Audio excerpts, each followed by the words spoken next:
নমস্কার বন্ধুরা, সুলতা রান্নাঘরে তোমাদের সবাইকে স্বাগত। আজকে আমি গাছে থেকে ঢেঁড়স তুলতে এসেছি। ঢেঁড়স তুলে নিয়ে একটা নতুন একটা রেসিপি করব। দেখো, ঢেঁড়স তুলছি। দেখো,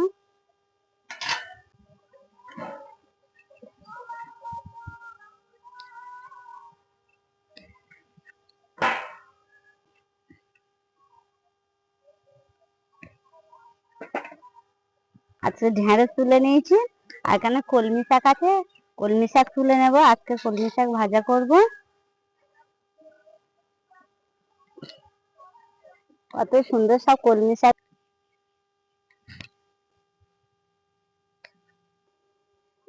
আজকে ভাতের মধ্যে সিদ্ধ দেব।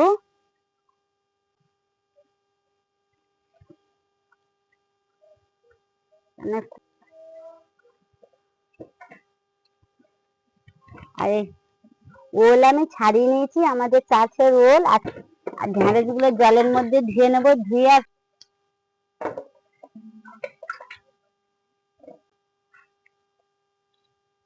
করে আমি কেটে নেব সব কচি ঢেঁড়স।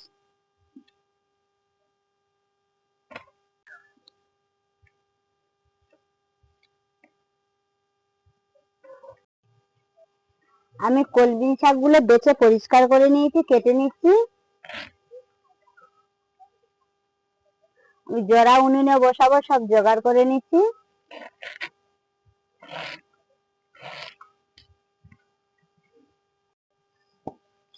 আদা আর জিরে একসাথে আমি বেটে নিচ্ছি।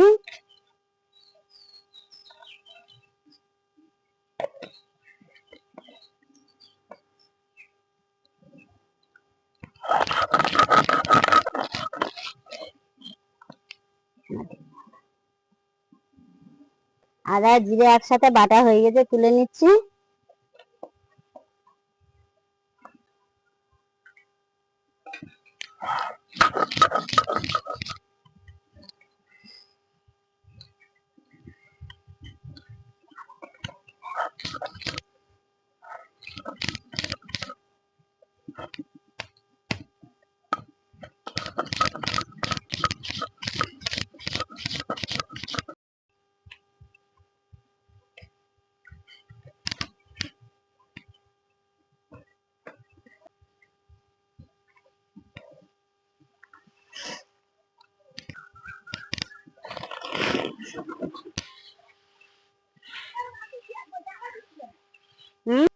উনুন ধরিয়ে দিচ্ছি।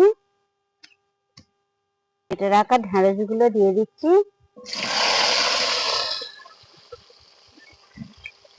লবণ দিয়ে দিচ্ছি।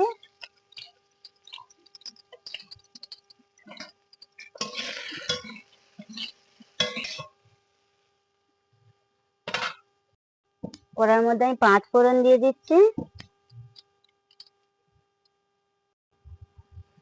শুকনো লঙ্কা দিয়ে দিলাম। আমি আদা বাটা দিয়ে দিচ্ছি। কাঁচা লঙ্কা দিয়ে দিলাম। পরিমাণ মতন হলুদ গুঁড়ো দিয়ে দিলাম।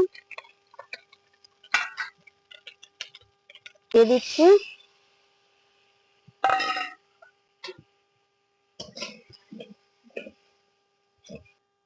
আর একটু জল দিয়ে দিচ্ছি আমি।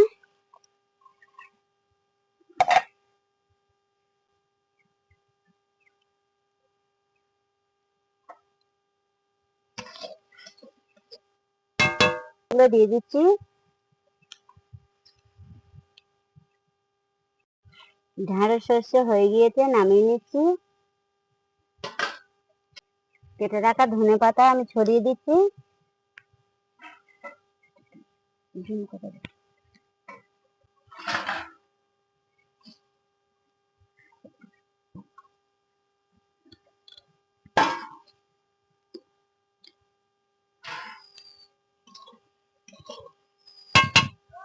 নামিয়ে নিচ্ছি।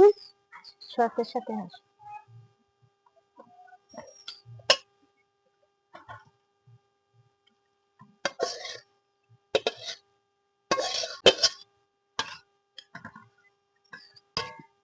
ওল মাখা করার জন্য আমি লঙ্কা ভেজে তুলে নেব। লঙ্কাগুলো আমি ভেজে নিচ্ছি। আমি ধুয়ে রাখা আলুগুলো দিয়ে দিচ্ছি তেলের উপর।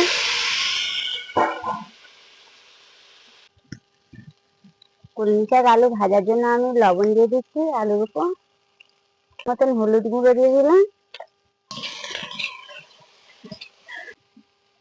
কলমি শাকগুলো আমি আলু ভাজার উপর দিয়ে দিচ্ছি। কলমি শাক কাটাগুলো আমি দিয়ে দিলাম।